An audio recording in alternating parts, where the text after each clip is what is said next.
اللہ کے حقوق، بیت کے حقوق، علی کے حقوق، اپنے ماں باپ کے حقوق، اپنی اولاد کے حقوق، اپنے ازواج کے حقوق، اپنے اہل و عیال کے حقوق، اپنے دوستوں کے حقوق بیان ادا، یہ تمام حقوق ادا بولو کامیاب۔ اس کے بعد وتواصوا بالحق،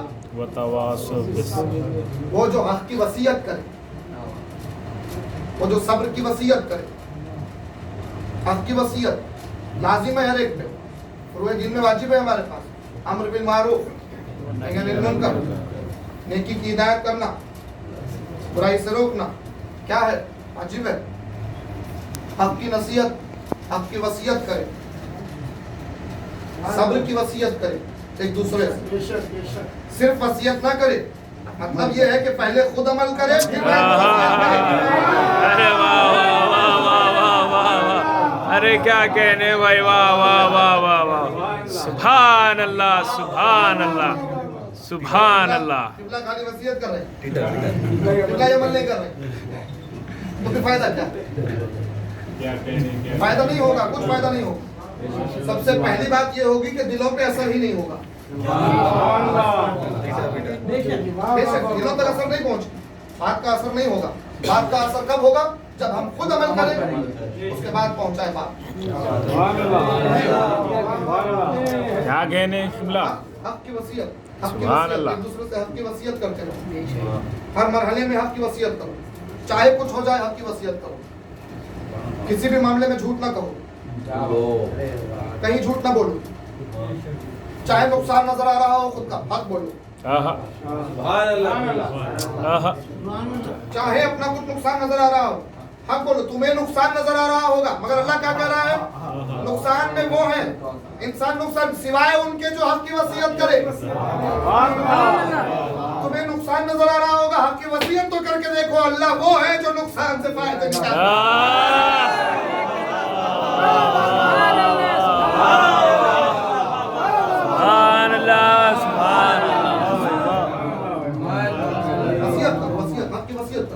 اور وصیت کے لیے تو قرآن میں 6 سے 7 مقامات ہیں کہ جہاں لفظ وصیت آیا ہے، اور وصیت کے لیے تاکید کی گئی ہے۔ سورہ مائدہ میں بھی وصیت کے لیے خاص طور پہ بیان کیا گیا ہے کہ جب اے ایمان والو، جب تم میں سے کوئی مرنے لگے تو وصیت کرو، 2 گواہ بناؤ، 2 مومن گواہ بناؤ، نہیں ملے تو 2 غیر مومن کو گواہ بناؤ۔ سمجھے تاکید کیا کرو ہے قرآن؟ اپنے میں سے 2 ایمان والوں کو گواہ بناؤ، وصیت کرو۔ نہیں ملا اگر تو کوئی غیر 2 کو وصیت کرو، مومن نہیں ملے تو دوسروں کو گواہ بنا دو، مگر وصیت کرو۔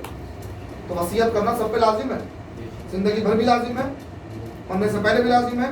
اور پھر کئی لوگ ہیں بھائی، پہلے بزرگ تھے جو زندگی میں وصیت کرتے تھے، اپنے مرحلوں میں وصیتیں کرتے تھے، مگر آج لوگ وصیتیں کرنا چھوڑ رہے ہیں۔ کیوں؟ پتہ نہیں اس کا سبب کیا ہے۔ ایک سبب سمجھ یہ آتا ہے کہ لوگ یہ سمجھتے ہیں کہ ہم وصیت کر دیں تو موت قریب نہ آ جائے،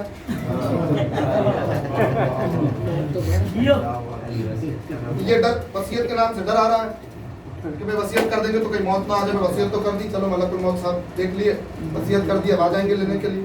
ایسا نہیں ہے، ایسا نہیں ہے۔ تو موت سے بھائی وہ لوگ وصیت کرنے سے ڈرے، وہ لوگ موت سے ڈرے کہ جنہیں علی کے دیدار علی کا چاہنے والا کبھی نہ موت سے غفلت کرتا ہے نہ پھر موت سے گھبراتا ہے۔ موت حق ہے، حق کی وصیت کیجیے، موت حق ہے نا بھائی، حق کی وصیت کیجیے۔ تو بہرحال وصیت کرنے کا حکم قرآن میں ملا، ائمہ نے، انبیاء نے وصیتیں کی، ائمہ نے وصیتیں کی، معصومین علیہ السلام نے وصیتیں کی، سب نے وصیتیں کی۔ میں سمجھ رہا ہوں حق کی وصیت کرتے رہو، ہر مقام پہ حق کی وصیت کرتے رہو۔ کیا ہے حق؟ کہاں ہے حق؟ کسے کہتے ہیں حق؟ بہت سی چیزیں ہیں حق، آپ نے پرسوں مجلس میں سنی، ذاکر قبلہ نے بیان کیا، تلقین آپ پڑھتے ہیں، اس تلقین میں بتایا گیا ہے کیا کیا حق ہے، سب کچھ ہے اس میں، حق ہے، حق ہے، حق ہے، حق ہے۔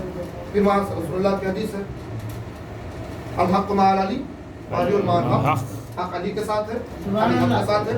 پھر کیا فرمایا؟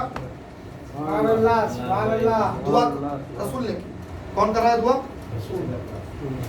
عالمین کے پالنے والے نے جسے عالمین کے لیے رحمت بنایا ہے، سبحان اللہ، اس نے دعا، سبحان اللہ۔ یا یہ کہوں کہ جس کے وسیلے سے دعائیں مستجاب ہوتی ہیں اس نے دعا کی. آپ کی میری دعا رد ہونا پاسبل ہے. بے شک بے شک بے شک. جس کا وسیلہ محمد ہو اس کی دعا رد نہیں ہوتی.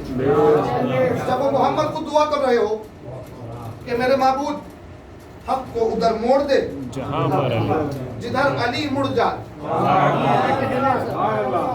جدھر علی مڑ جائے حق کو ادھر موڑ دے. یعنی حق علی کے پیچھے نظر آئے گا. حق کہاں نظر آئے گا؟ علی کے پیچھے. بات حل ہو گئی نا.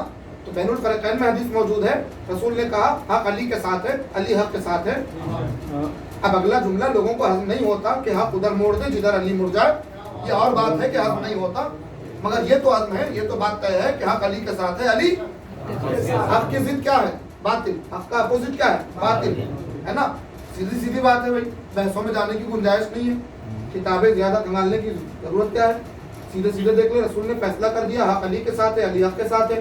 حق کے مقابل میں آنے والے کو باطل کہتے ہیں, حق کے خلاف آواز اٹھانے والے کو باطل کہتے ہیں. ہے نا, رسول اللہ فیصلہ کر چکے حق علی کے ساتھ ہے, علی حق کے ساتھ ہے. اب علی کے خلاف کوئی بھی آ جائے, کیا کہنے, اسے ہم باطل نہیں کہہ رہے ہیں, اللہ کے رسول نے کہا باطل ہے. علی کے خلاف آنے والا چاہے آنے والا ہو چاہے آنے والا ہو.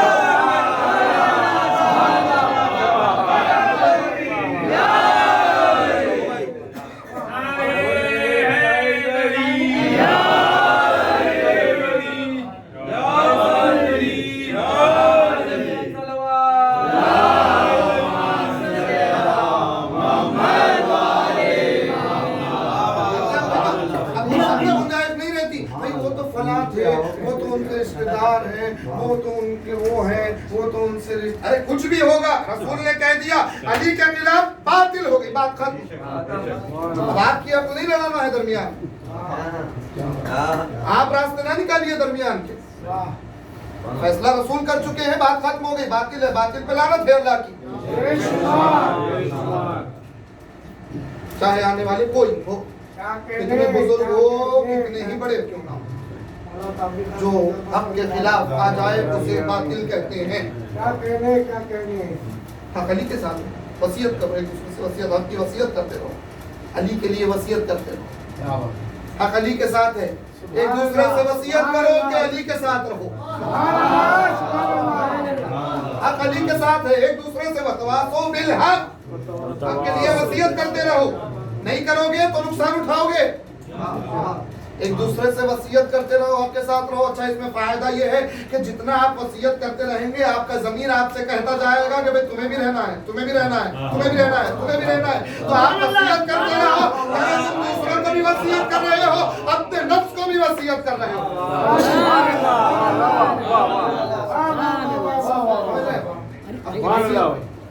ایک دوسرے میں وصیت نہیں کرتے رہو. صبر کی وصیت کرو, تواصوا بالصبر. ابھی بہت سی گنجائشیں تھی, وقت ہو گیا, میں سمجھ رہا ہوں گفتگو. تواصوا بالصبر, صبر کی وصیت کرتے. صبر کیا ہے؟ برداشت. صبر کیا ہے؟ ضبط. صبر کیا ہے؟ کنٹرول. صبر کیا ہے؟ گلہ نہ کرنا. صبر کیا ہے؟ شکوہ نہ کرنا. اکثر موقعوں پہ ہم صبر کے دائرے سے باہر نکل جاتے ہیں. تواصوا بالصبر, صبر کی وصیت کرتے رہو ایک دوسرے سے. سمجھو صبر کو. اکثر طور پہ تو ہم مجبوری کو صبر کا نام دیتے ہیں. ابھی پہنچی بات, ابھی پہنچا دو, دیکھیے گا ابھی پہنچ جائے گا. سنیے ایگزامپل, ہم اپنے اہل و عیال کے لیے کچھ میوہ لینے کے لیے, مثال ہے, کچھ میوہ جات خریدنے کے لیے ہم پہنچ گئے. ایک میوے پر نظر پڑی, ہم نے چاہا کہ اپنے بچوں کے لیے لے, اپنے گھر والوں کے لیے لے. ہم نے سوال کیا بیچنے والے سے کتنے کا ہے, اس نے پیسے بتائے, تو زیادہ بتا دیے. اب ہمارے پاس پیسے نہیں ہے, سر جھکایا, کم. کہیں جانا ہے, سواری نہیں ہے, اللہ پیدل نکلے ہیں, پیدل نکلے ہیں, سواری نہیں ہے. پیر درد ہو رہے ہیں مگر چل رہے ہیں, کیا کریں, سواری نہیں ہے. ٹھیک ہے, ہم نے کہا صبر, مجبوری. حالانکہ ان میں کفارے بھی ہیں.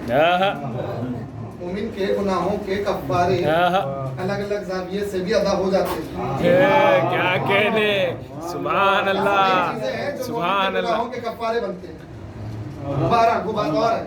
اب میں اتنا سمجھ لوں گفتگو کہ ہم نے کہا بھائی ہم نے صبر کر, یہ صبر نہیں تھی, صبر نہیں تھا, کفارہ, یہ مجبوری تھی. مجبوری. ایسے نہیں تھے, مجبوری تھی, کیا کریں. ہم نے کہا صبر ہے. کیا صبر کا ایک طریقہ ضرور ہے, صبر کی ایک شان ضرور ہے, مگر مجبوری کے تحت صبر ہے. صبر تو رمضان میں معلوم ہوتا, صبر کسے کہتے ہیں. آپ تو عرب میں رہ رہے ہیں, چلیے ابھی تو موسم ٹھیک ہے, مگر عرب کی گرمی مشہور ہے, گرم ماحول ہے, سخت سورج کی شدت, سامنے پانی ٹھنڈا رکھا ہوا, یا علی, دن کا وقت, سورج کی تمازت آپ کے ضمیر کو کہہ رہی ہے کہ ہاتھ بڑھا اور پیاس بجھا, مگر آپ نے اپنے ضمیر سے کہا نہیں, میں روزہ ہوں, میرے پروردگار کے حکم کے مطابق اہل بیت کی خوشنودی کے لیے میں روزہ ہوں, میں یہ پانی نہیں پیوں گا. یعنی آپ کا اختیار ہے کہ ہاتھ بڑھائے پانی پی لے, اختیار رکھتے ہوئے آپ نے ضبط کر لیا, اسے کہتے ہیں صبر.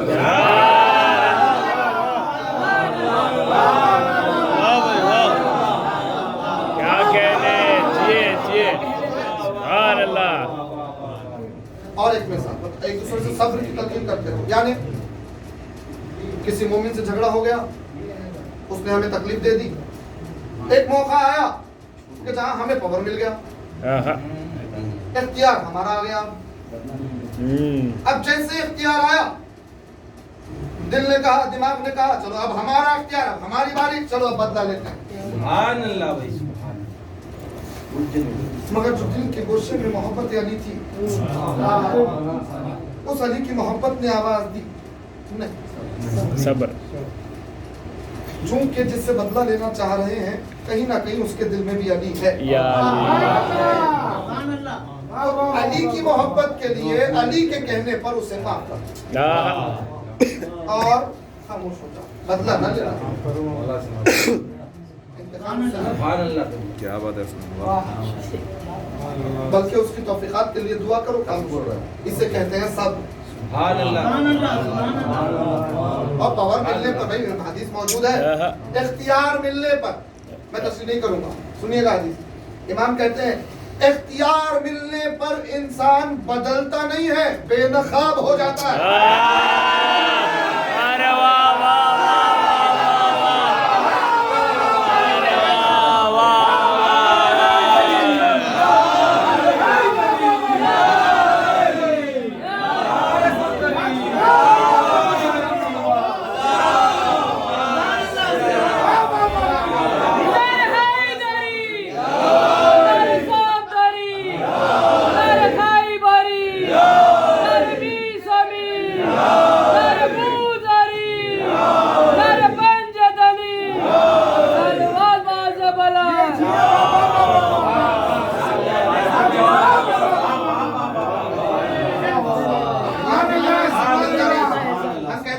دولت آ گئی, بدل گئے, رتبہ ملا, بدل گئے, شہرت ملی, بدل گئے, بدلے نہیں ہیں, بے نقاب ہوئے ہیں.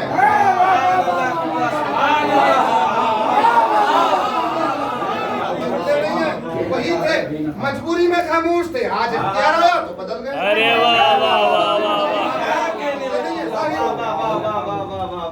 اختیار ملنے پہ انسان بدلتا نہیں, بے نقاب ہو جاتا.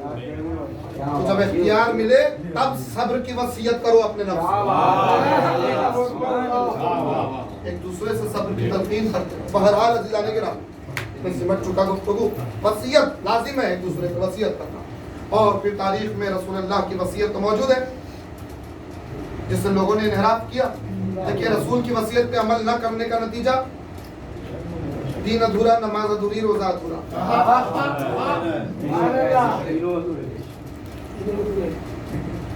رسول کی وصیت پہ عمل کر لیتے تو پھر نماز بھی مکمل ہو جاتی, روزہ بھی مکمل ہو جاتا، ایمان بھی مکمل ہو جاتا۔ مولا کائنات ہم کہتے ہیں ہم علی کے چاہنے والے، علی کے ماننے والے، علی کے چاہنے والوں میں علی کی وصیت کا کیا اثر ہے؟ اللہ اکبر۔ ابھی تو ہمیں دیکھنا ہوگا نا، شہادت ہم نے منائی ہے، کئی وصیتیں انفرادی بھی کی ہیں، اپنی اولاد سے کی، غیر فاطمی اولاد سے وصیتیں کی ہیں، فاطمی اولاد سے الگ وصیت کی ہے، حسن کے لیے وصیت کی، مگر میں نے جیسے کہا کہ نہج البلاغہ میں ایک وصیت نامہ علی کا موجود ہے مکتوب کی شکل میں، جو قیامت تک کے علی کا دم بھرنے والوں کے لیے ہے۔ یعنی کون؟ ہم۔ علی نے ہم کو فراموش نہیں کیا، امیر المومنین ہے، ایسے کیسے ہو سکتا تھا؟ امیر المومنین ہو، دنیا سے جا رہے ہیں اور مومنین کے لیے وصیت نہ کریں، کیا کہنے مطلب ہے تو لازم ہے کہ وصیت کر کے جائیں۔ وصیت کی میں بس اختتامی مرحلے پہ آ چکا، قبل المسائل اس وصیت کے چند فقرے میں آپ کی خدمت میں پیش کر دوں۔ ایک صلوات پڑھیں محمد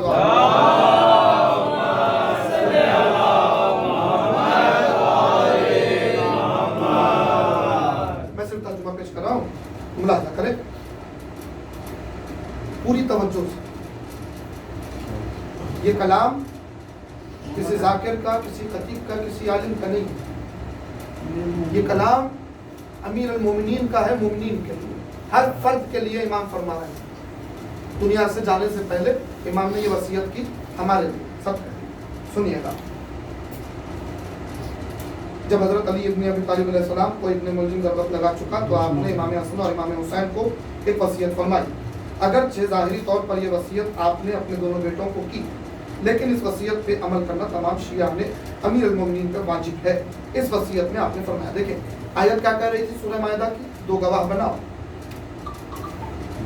دو گواہ بنا کے وصیت کرو جب موت قریب آ جائے۔ علی نے کس کو گواہ بنایا؟ حسن اور حسین۔ آیت کا مصداق کون نظر آیا؟ علی۔ وصیت کر رہے ہیں دو گواہ بنا۔ سنیے، امام کہتے ہیں کہ میں تم دونوں کو تقوی اختیار کرنے کی وصیت کرتا ہوں، اللہ سے ڈرنے کی وصیت کرتا ہوں، اور دیکھو دنیا کی طرف مائل نہ ہونا، خواہ وہ تمہاری طرف مائل کیوں نہ ہو، اور دنیا کی جس چیز سے تم کو روک لیا جائے اس پر افسوس نہ کرنا، اور جو بھی کہنا حق کہنا۔ یہ علی والوں سے کہہ رہے ہیں، جو بھی کہنا حق کہنا، اور جو کچھ کرنا ثواب کے لیے کرنا، جو بھی کرنا۔ سبحان اللہ، سبحان اللہ۔ میں تشریح نہیں کر رہا ہوں، تشریح کے لیے بہت وقت درکار، میں صرف وصیت کے ترجمے پیش کر رہا ہوں، ترجمہ ترجمہ۔ جو کچھ کرنا ثواب کے لیے کرنا، ظالم کے مخالف اور مظلوم کے مددگار رہنا۔ میں تم دونوں کو اور بقیہ اپنی تمام اولادوں کو اور اپنے تمام اہل و عیال کو اور ان تمام افراد کو کہ جن تک میرا یہ نوشتہ پہنچے، ان تمام افراد کو، ان سب کو وصیت کرتا ہوں کہ اللہ سے ڈرتے رہنا، اپنے امور کو منظم رکھنا۔ چلے سب کے لیے وصیت کر رہے ہیں مولانا، ایک ایک فرد کے لیے، ایک ایک شیعہ کے لیے، ایک ایک چاہنے والے کے، جس تک یہ نوشتہ پہنچے اس تک سب کے لیے اللہ سے ڈرتے رہنا، اپنے امور کو منظم رکھنا، اور باہمی تعلقات کو استوار رکھنا، کیونکہ میں نے تمہارے نانا رسول اللہ صلی اللہ علیہ وآلہ وسلم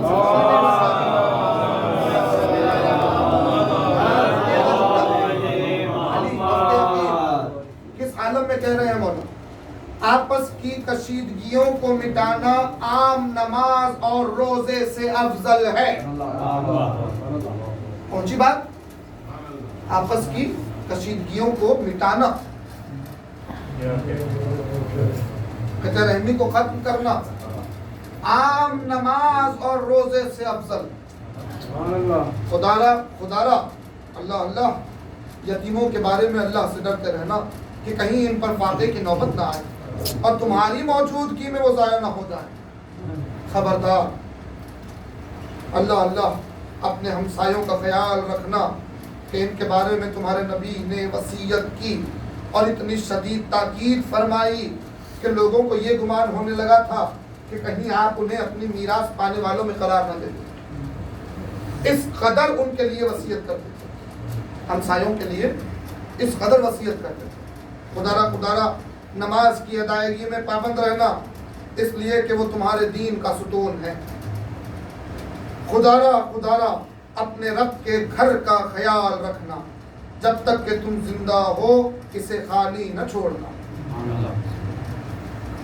کیونکہ اگر اسے خالی چھوڑ دیا تو پھر عذاب سے مہلت نہ ملے گی۔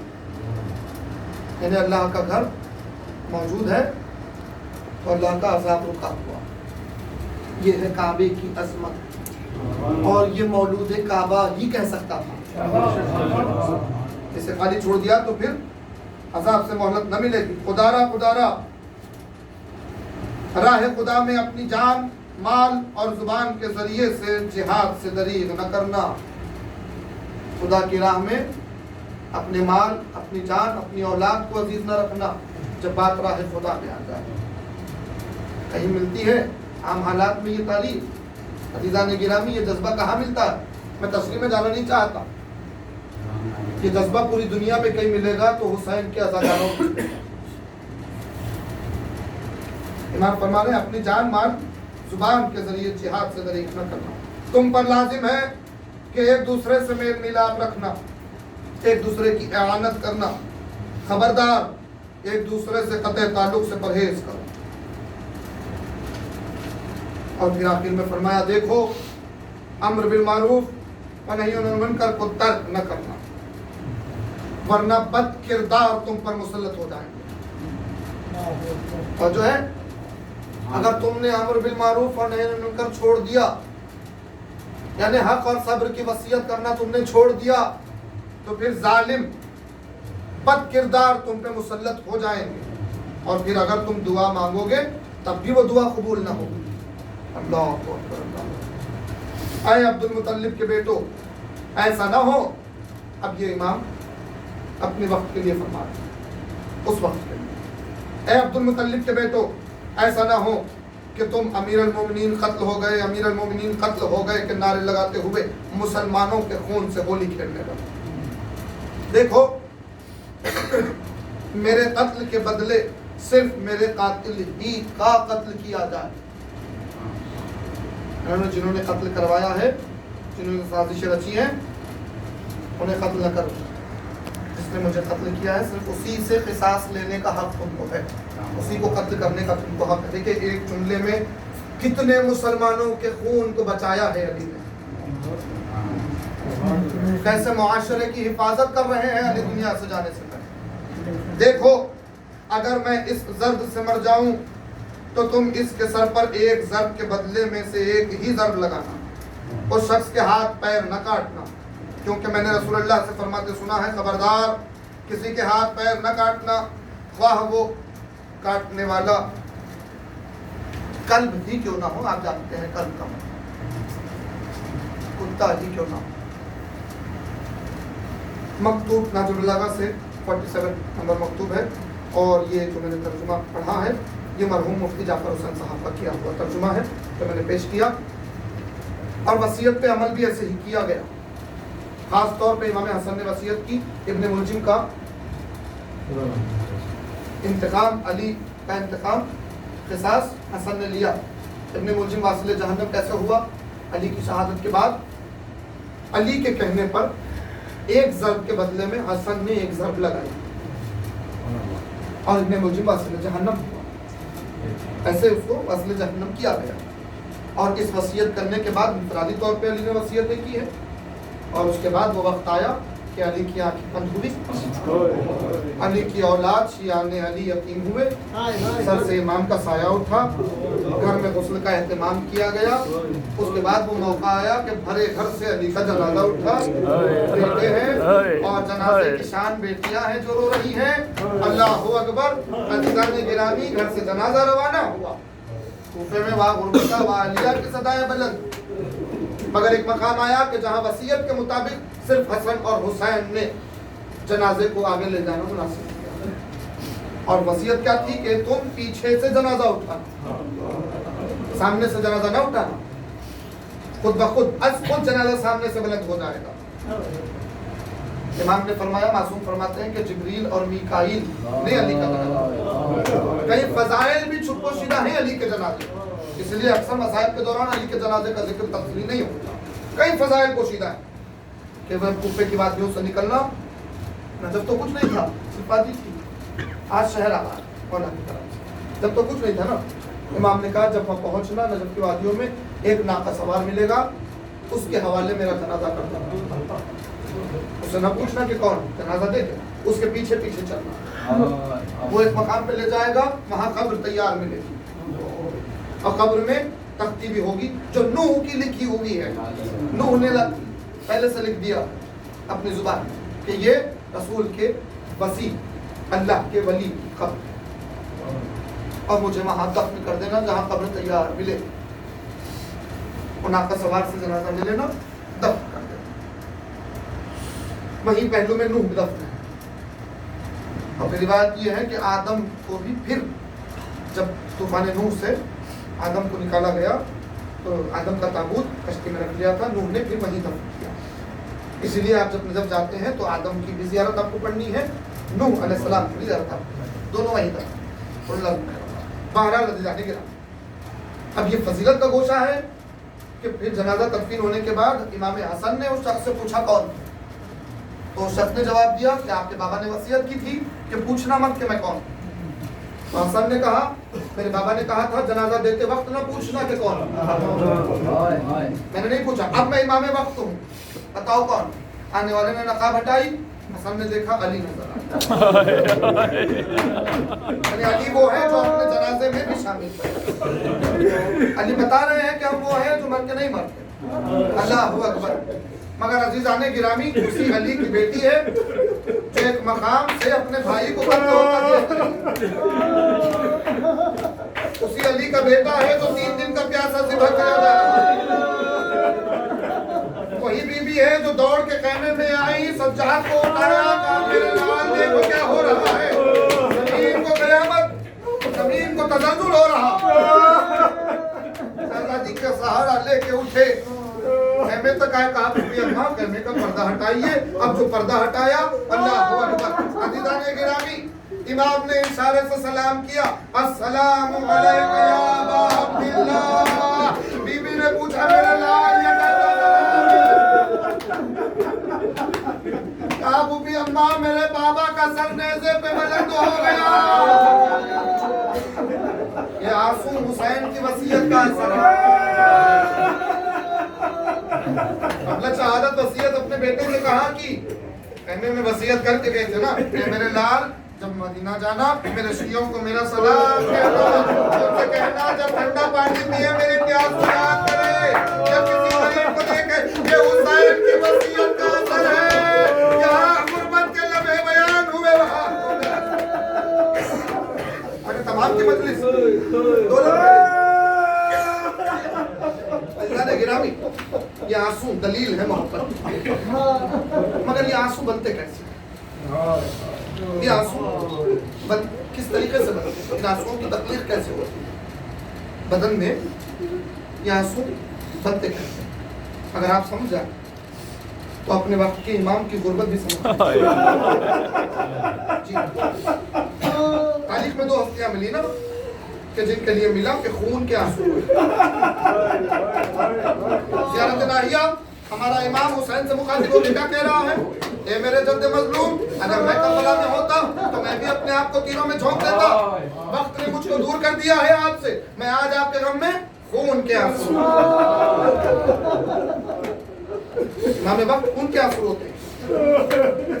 چوتھے امام کا ذکر ملا کہ جو مدینے میں خون کے آنسو ہوتے ہیں. خون کے آنسو کیا ہوتا ہے؟ اسے سمجھنے کے لیے پہلے یہ سمجھنا ہے کہ آنسو کیا ہوتا ہے.